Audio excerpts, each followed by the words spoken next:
Olá, alunos! Hoje nós vamos continuar falando de números complexos, aula 2.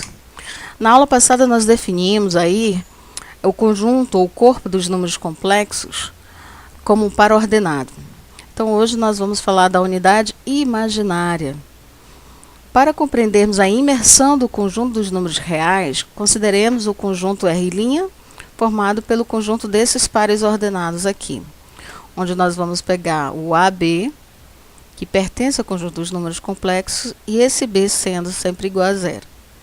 Consideremos agora uma aplicação F de R em R', que leva cada x desse domínio R ao par ordenado aqui, ó, de R'. Essa aqui é a ideia de que nós temos que nós vamos ver agora como é que vai se comportar o conjunto dos números reais, imerso dentro do conjunto aqui, imerso no conjunto dos números complexos. Ou seja, nós aprendemos a trabalhar dentro do conjunto dos números reais, conhecendo cada elemento dos números reais, somando e multiplicando. Agora nós vamos associar este conjunto R' dessa forma. Nós vamos olhar o conjunto dos números reais assim, como se fosse um par ordenado. O A, o B e a coordenada y como 0, 0. Aqui nós vamos, essa somatória nada mais é do que a primeira coordenada deste par ordenado. E aqui a multiplicação como sendo a primeira coordenada deste par ordenado. Então é assim que nós vamos ver agora o conjunto dos números reais imerso no conjunto dos números complexos. Então nós vamos pegar e vamos definir aqui o que nós chamamos de unidade imaginária nos números complexos. Chamamos unidade imaginárias e indicamos por I, pela letra I aqui, o número complexo como sendo esse par ordenado 0, 1. Se nós pegarmos aqui, ó, o I ao quadrado, essa letra I aqui dos números complexos, que é isso aqui, e fizermos I vezes I, utilizando aqui a multiplicação do conjunto de par ordenados no conjunto dos complexos, nós vamos ter o primeiro elemento multiplicado com o primeiro elemento, menos o segundo elemento desse par, vezes o segundo, formando a primeira coordenada. E a segunda coordenada, nós pegamos o primeiro elemento com o último do segundo elemento, a primeira coordenada multiplicado pela primeira coordenada do segundo. Então, nós teremos 0 vezes 0, 0, e aqui nós teremos menos 1, obtendo a primeira coordenada do número complexo. E aqui nós vamos zerar essa coordenada, né? 0 vezes 1 mais 0 vezes 1 vezes 0. Ora, esse elemento aqui, ó, nós podemos escrever dessa forma, como sendo menos 1. Então, nós vamos definir o I ao quadrado como sendo menos 1, ou simplesmente o I como sendo raiz quadrada de menos 1. Então, onde tivermos I, nós já podemos identificar como sendo ele raiz quadrada de menos 1. Ora, agora nós vamos compreender através das propriedades de potenciação a potência, quando nós levamos essa unidade imaginária a um determinado número do conjunto dos números naturais, que nós vamos precisar. Por exemplo, se eu pegar o I, a unidade imaginária, e levar a zero, nós teremos como sendo 1, pela propriedade, onde todo número elevado a zero é igual a 1. Pegando o I elevado à primeira potência, vai ser igual a ele mesmo, como sendo o I. O I ao quadrado, nós já definimos aqui como sendo menos 1. Se nós elevarmos mais ainda aqui o expoente, e nós teremos o I à terceira. O I à terceira nós vamos desmembrar com a propriedade da multiplicação de bases iguais dessa forma. Vou pegar 2 ao quadrado vezes I. Nós vimos que 2 ao quadrado é menos 1 e o I continua igual a ele mesmo. E se nós multiplicarmos, nós teremos menos I. Ou seja, quanto vale o I ao cubo? É igual a menos I. Vamos pegar agora o I à quarta. Novamente, vamos usar aqui a propriedade da potenciação, a volta. nós vamos ter multiplicação de bases iguais.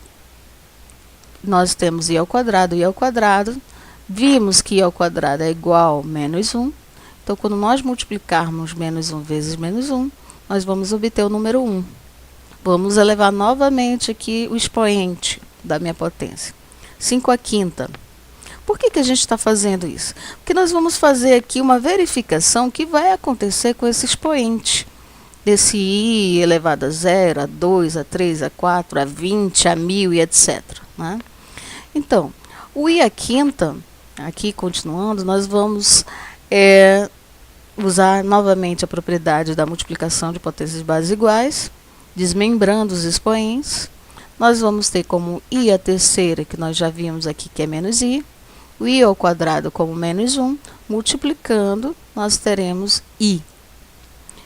Ora, se a gente observar aqui, olha o que está acontecendo. À medida que a gente aumenta esse expoente, o que acontece com o resultado? Temos 1, i menos 1, menos i. 1, i menos 1, e o próximo vai ser menos i. Ou seja, nós vamos ter aqui uma situação periódica, de 4 em 4, os valores vão se tornando iguais, né? Então, nós podemos escrever, generalizar, como o expoente de uma potência i sendo 4 vezes q vezes r, nessa situação aqui. E aí, esse aqui vai ser igual ao i elevado ao r. Esse r é o resto. Então, para a gente poder identificar os outros valores maiores, basta que a gente multiplique, aliás, divida por 4 e pegue o resto. Né? Por exemplo, se eu quero saber quanto é i elevado à nona potência, eu venho aqui, pego 9, divido por 4, vai dar quociente 2, 4 vezes 2, 8, 9 menos 8, 1. E nós vamos pegar este resto aqui, ó, dessa divisão inteira. Então, nós vamos dizer que o i à nona é igual a i elevado à primeira potência, que é igual ao valor i, né, a unidade imaginária. Se eu tiver, por exemplo, o i elevado à 22ª potência, vou pegar esse 22, divido por 4, que vai dar quociente 5, 5 vezes 4, 20. No resto, nós vamos obter o 2. Então, o i elevado à 22ª, ele é igual ao i elevado ao quadrado, que é igual a menos 1. E assim vai ser.